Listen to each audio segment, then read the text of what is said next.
اینجا اکثر مادرای مهربان هستن، قدماشون بالای دیده.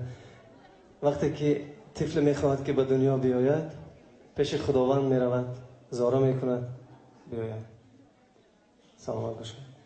پیش خداوند میرود، زارا میکند، توالا میکند و میگوید ای پروردگار بزرگ، این من یک جسم کوچک هستم، دستانم کوچک است، جسمم ناتوان است. وقتی که مرا میآفری، که مرا نگاه بین میکند، که مرا میخوراند، میپوشاند، بیا بهترش من تولید نشوم. خداوند میگوید تو برو با اون دنیایی که هست کردم، من فرشته را با تو خواهم فرستاد که تو را میخوراند، میپوشاند، تو را خوشبخت میگرداند، بهارش را به تو میدهد، حسنش را به تو میدهد، چون گوهره که چشمش تو را نگاه میکند. و خداوند به زمین مادر را فرستاد. برای مادرها یک ترانه زیبا برای شما پیشنهاد می‌کنم.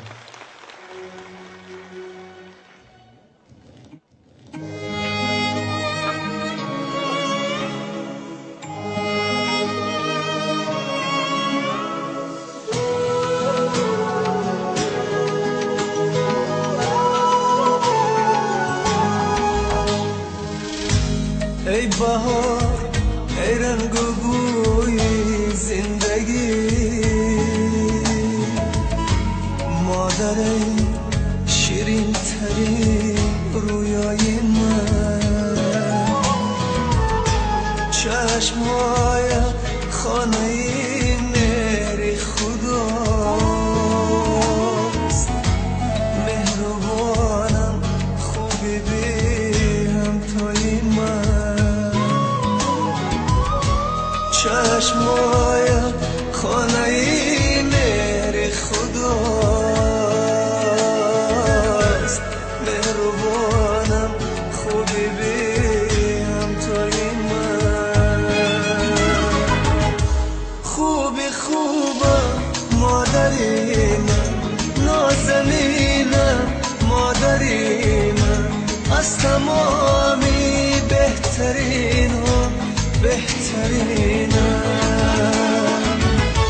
مادری من، خوبی خوبم مادری من، نازنینم مادری من، از تمامی بهترین ها بهترینم، مادری من، به تو تنهایی کشیدم مادرم، درد و غم ها را چشیدم مادرم، از قفای یک زنی بگانه با چگویا من دویدم مادرم، از قفای یک زنی بگانه با چگویا من دویدم مادرم.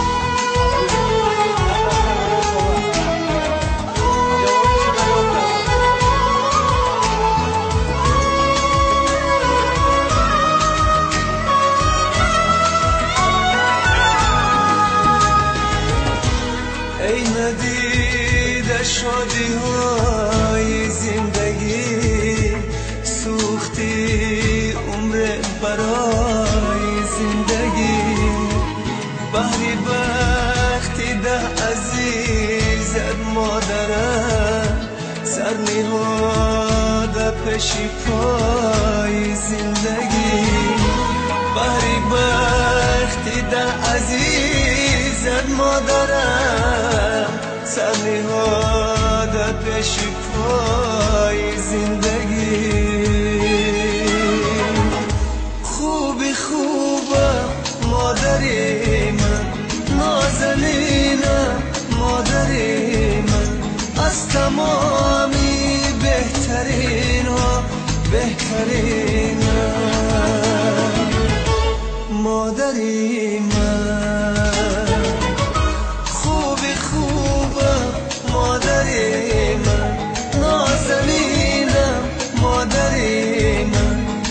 تمامی بهترین و بهترین